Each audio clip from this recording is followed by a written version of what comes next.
Breaking news from West Africa: a sudden wave of tension has hit Benin Republic after a group of soldiers appeared on national television, claiming they had taken control of the country. The world watched in shock as these soldiers, dressed in full uniform, read a statement announcing the suspension of the constitution and the removal of President Patrice Talon. They called themselves the Military Committee for Refoundation, saying they were acting to restore order and correct what they called government failures. Please like this video and subscribe so you can stay informed, because this story is not just about Benin, it's about the stability of the entire region. Reports say the soldiers stormed the state television building in Cotonou early in the morning. It all happened fast. First, gunfire was heard near the presidential residence, then television signals were briefly interrupted before the soldiers appeared live. They declared that the government had been dissolved, borders were closed, and all institutions suspended. Within minutes, social media lit up with videos and posts, and residents were warned to stay indoors for safety. Soon after, the Benin government released a statement through the Interior Minister, Oleson Sido. He said clearly that the attempt was foiled and that loyal security forces had restored calm. The presidency confirmed that President Talon was safe, and loyal troops had taken control of key areas of the capital. Please like this video and subscribe, because this is real-time news happening right now in West Africa. Eyewitnesses in Cotonou reported hearing gunshots early in the day, especially around the presidential residence. Shops closed, traffic stopped, and people rushed home to avoid trouble. Foreign embassies advised their citizens to remain indoors, and security checkpoints were quickly set up across the city. As the day went on, reports confirmed that the main group of mutineers had been arrested, and others were being hunted down. What's important to understand here is that Benin Republic has long been seen as one of West Africa's most stable democracies.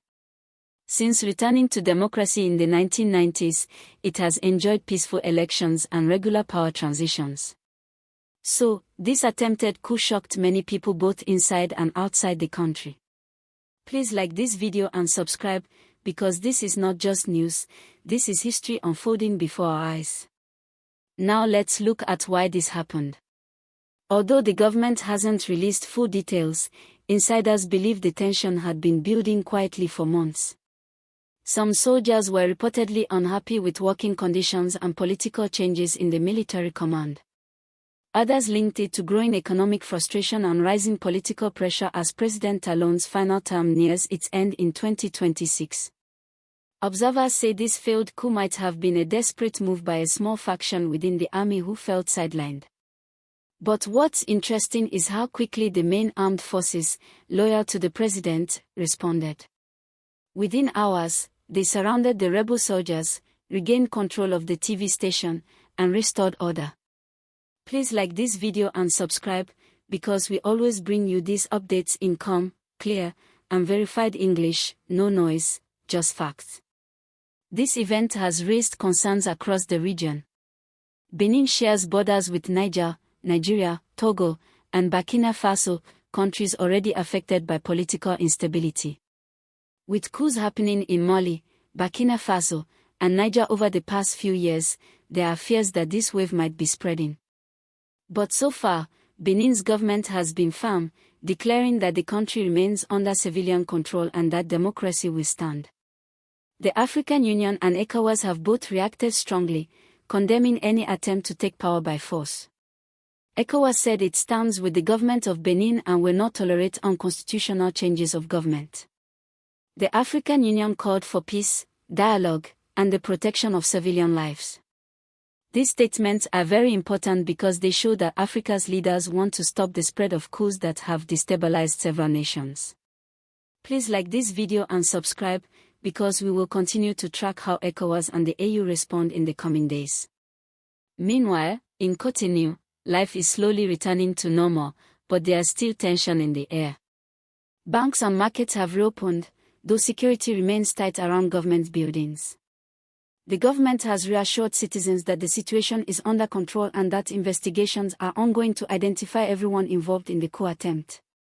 Internationally, France, the United States, and the European Union have also condemned the attempted coup, calling for respect for democratic institutions.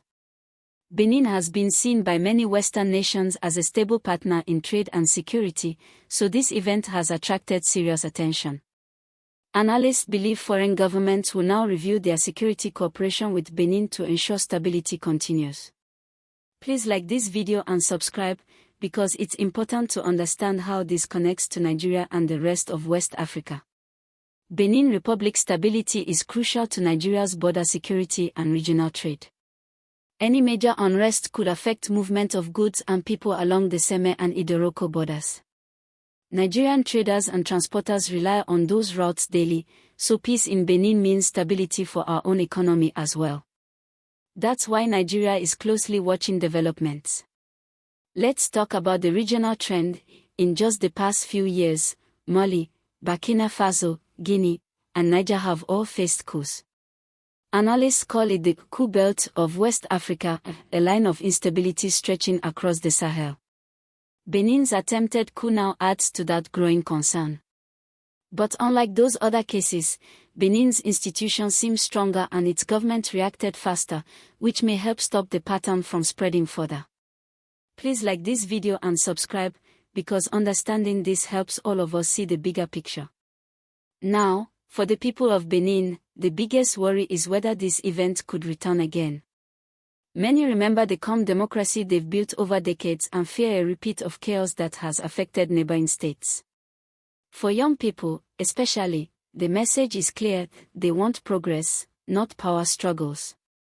Political analysts say the key now is for President Talon's government to address the root causes: military welfare, social tensions, and youth unemployment.